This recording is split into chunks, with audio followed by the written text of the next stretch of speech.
আসসালামু আলাইকুম। আশা করি আপনারা সবাই ভালো আছেন। আমরা এখন অনেকেই ভুট্টা চাষ করিনি, আবার অনেকেই করার চিন্তা-ভাবনা নিয়েছি। এখন বর্তমান ভুট্টায় ২ টি সমস্যা আমি দেখতে পাচ্ছি। সেটি হচ্ছে যে কাটুই পোকা, দ্বিতীয় হচ্ছে পিঁপড়া। এই কাটুই পোকা এবং পিঁপড়ার জন্য আমরা অনেক দোকানদাররা কি করে থাকি? দানাদার কীটনাশক প্রয়োগ করে থাকি। আসলে কি সেটা কাজ করে? অনেকেই হয়তো অনেক দোকানদার হয়তোবা এটা শুনলে বা অনেক কোম্পানির প্রতিনিধিরা শুনলে হয়তোবা অনেকে মন খারাপ করবে। আসলে মূলত শুকনায় কোনো দানাদার কাজ করে না, এটা আপনি নিশ্চিত থাকতে পারেন। তাই আপনারা ভুট্টা বা সরিষা বপন করার সময় কখনোই দানাদার প্রয়োগ করবেন না। তো এখন আপনারা প্রশ্ন করতে পারেন যে তাহলে যদি আমরা এখন দানাদার না দিই তাহলে যে মাটির নিচের যে পোকাগুলা সেগুলা কিভাবে আমরা মারবো?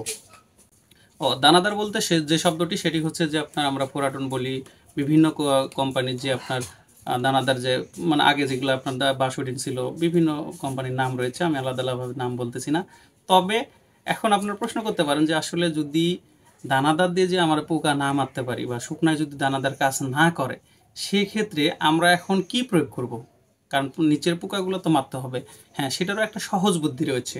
পিঁপড়া বা আপনার কাটুই পোকার সহজ যেটা ওয়ে আমি যেটা রেজাল্ট পেয়েছি, যদি ওইটার মধ্যে রেজাল্ট আসে 1% আর এইটার মধ্যে আসবে 90%। সেটা হচ্ছে কিভাবে করবেন? সেটা হচ্ছে আমি আপনাদের একটু হাতে নাতে বোঝাই। সেটা হচ্ছে যে ধরেন 48 ইসি বা আপনার 20 ইসি যে কীটনাশক বা 55 ইসি যে কীটনাশকগুলো রয়েছে, সেগুলা কি করবেন? আপনারা একটা পাত্রে নেবেন। নেওয়ার পরে নালিগুড় অথবা হচ্ছে চিনি সেগুলো মিক্স করে, এর আগে আমি বারবার এই ভিডিওটা দিয়েছি।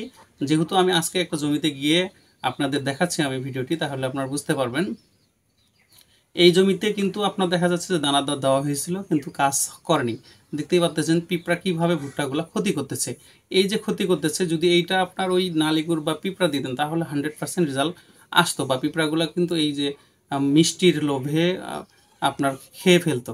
তাই আপনারা পরবর্তীতে যদি কখনো কেউ ভুট্টা চাষ করে থাকেন তাহলে আমি সাজেস্ট করব দানাদার প্রয়োগ না করে এই যে আপনার যেটা দেখা যাচ্ছে যে আপনার 48 ইঞ্চি 20 ইঞ্চি আর হচ্ছে বা 55 ইঞ্চির কীটনাশকগুলো মিক্স করে আপনি সুন্দরভাবে ছিটিয়ে দেন। সেটা ভুট্টা সেচ চাষেও দিতে পারেন, আবার সেটা যদি ভুট্টা চাষ করে আসার সময় দিয়ে থাকেন তাও সমস্যা নাই। আমি বলতেছি না যে 100% রেজাল্ট আসবে, তবে তুলনামূলকভাবে দানাদারের চেয়ে কমপক্ষে আপনার 90% বেশি কাজ করবে। তো ধন্যবাদ সবাইকে। আসসালামু আলাইকুম।